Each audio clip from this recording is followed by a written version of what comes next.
مرحبا بيكم الناس الكل. اليوم شنعملوا مع بعضنا روز بالقرنيط. عملنا الكسكسي، عملنا المقرونه. قلت عندي القرنيط شنو باش نعمل بيه؟ المقرونه بزنا عملناها والكسكسي. جي على بالي نعمل الروز تو نوريكم حسيلو منين ناخذوه، من تونس معناها واموره واضحه. خذينا القرنيطه هذيا ما شاء الله تبارك الله مصبطه حاضره باش امورها واضحه. قلت باش نطيبها كامله كيما هي، مانيش باش نقصها طروف طروف.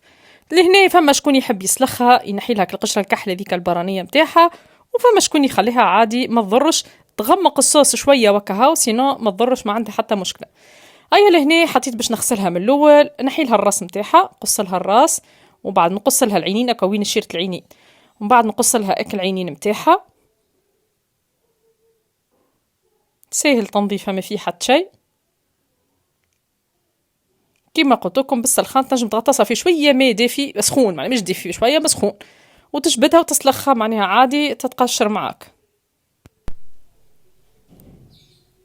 طوا باش نحيلها او كنثبت فك الوحده نتاعها الشوكه نتاعها هذيك، نحيلها الشوكه نتاعها الدخلانيه هيك.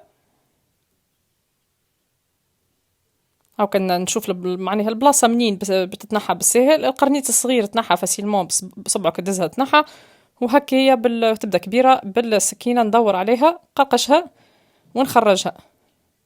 بعد نجي للراس نقص البوشيت، نجم تقلبوها وانا نقصها ونقعد نتبع فك المخ والراس هذاك اللي يبدا لاصق في الحراف نتاع القشره، ونحيهم يعني نتبعهم بالسكينه بشوي بشوي، وبعد نقلعو هكا ونخلص منه ويقعد قشره الراس هذيك من برا.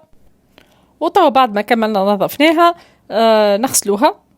باش نغسلو القرنيط كالعاده بالملح، نغسلو القرنيط يخرج الكشكوشه نتاعو حتىش اللي ينضاف، يتنحى العلك اللي فيه وكل يخرج نظيف، تبدا تقزقز الكعبه هكا ماهيش فيها علك، هي ما شاء الله نظيفه وما خرج لي منها حتى كشكوشه، مش كيما الكعبات اللي مستانسه معني نعملهم غادي.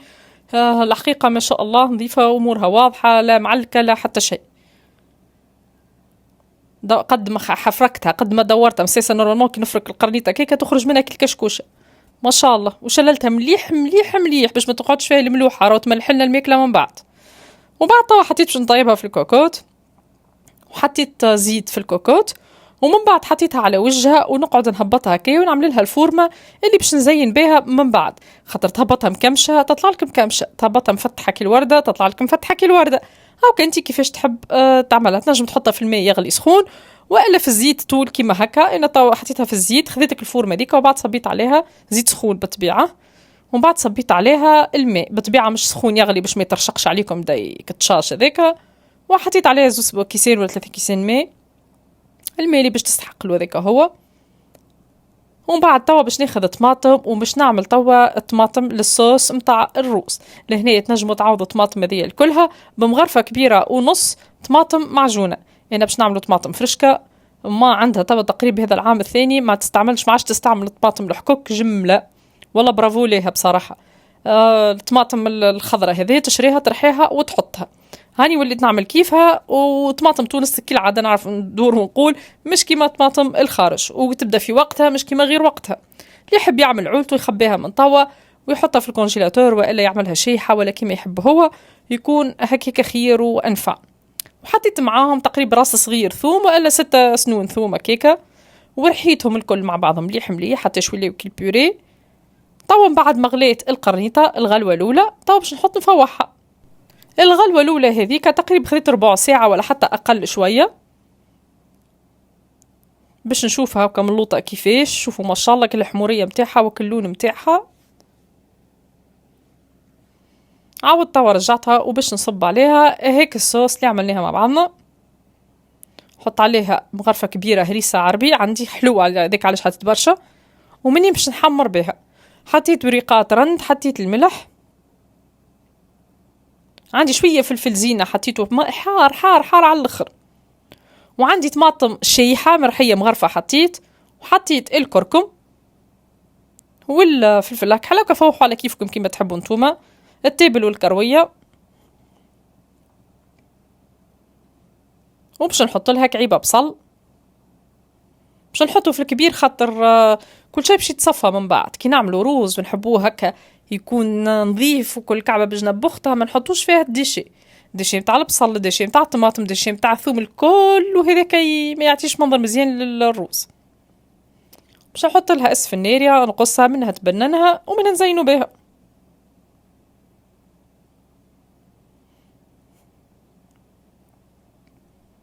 هاكا الشيرة جويدة قصيتها حطيتها كاملة، والشيرة الخشينة قسمتها على 2. وطبعا نعاود نسكر عليهم الكوكوت 20 دقيقة ملي تبدا تغلي. هكا هو من بعد تلقاها طابت. طاب باش نجي نحضر الروز. الروز هذايا روز بسمتي هندي، ما خذيته من سوق وين بومنديل الخربة غاديكا، يظهر لي ب 8000 الكيلو، يظهر لي ب 8000 الكيلو. اما قالت لي نهبط ناخذه من غادي بصراحه كيما الروز اللي نستعملوا انا محمود هذاك والا ابو كيس اللي نستعملوا معناها مستانسه ناخذه من عند العرب وكل، بالحق كيفو وخير، ما فيش برشا نشاء وما يعجنش وما يستحقش برشا طياب، وفي نفس الوقت ما يتكسرش، معناها الروز يبدا ما شاء الله مشدود بالكدا بالكدا. هيا حطيته نفخته بالماء، ومن بعد باش نشلوه مليح مليح مليح، ما كنشالو لين هذاك نتاعو، ومن بعد نحطو نطيبوه. هذايا صاي كيفاش نعرفوا القرنيطه طابت؟ ندخل فيها فرقيطه تدخل بسهوله تخرج بسهوله، القرنيط طاب. باش نحط الصوص هذيك على جنب، نحي القرنيطه زيده، وناخذ الروز نتاعنا اللي تنفخ تقريبا ربع ساعه هكاكا، ومن بعد صفيته مليح وشللته مليح وحطيته في معون ما يلصقش، حطيته في مقفول وقلت مشيش ما عنديش طنجره كبيره معناها قدو، قلت مشيش يفيض لي ولا حاجه، عندي طنجره صغيره مش تفيض لي، ولا في لينوكس راهو يشد. ماذا بيكم في حاجه جرانيت والا ما معناها حاجه ما تخليش ما تلصقش يعني.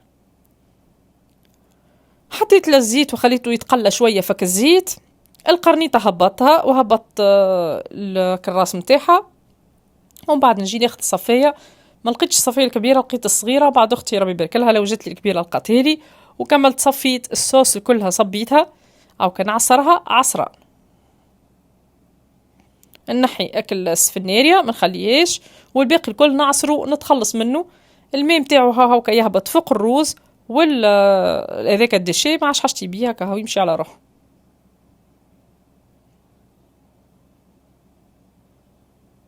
هاكا ماذا بينا يكون الصوص فايت الروز صبعين على القليله على القليله. طو صبيت عليه الماء، كاس ماء حسيته ناقص شويه، وغطيت عليه بالخطا، وفما نقبه في الخطا سكرتها بالبابي الومنيوم باش ما يخرجش منه الهواء. عندي هنا شويه معدنوس غسلته وحطيته راه يبنن الروز على الاخر، وبعد نحيه حطيته كمشه مع بعض وبعد نحيه.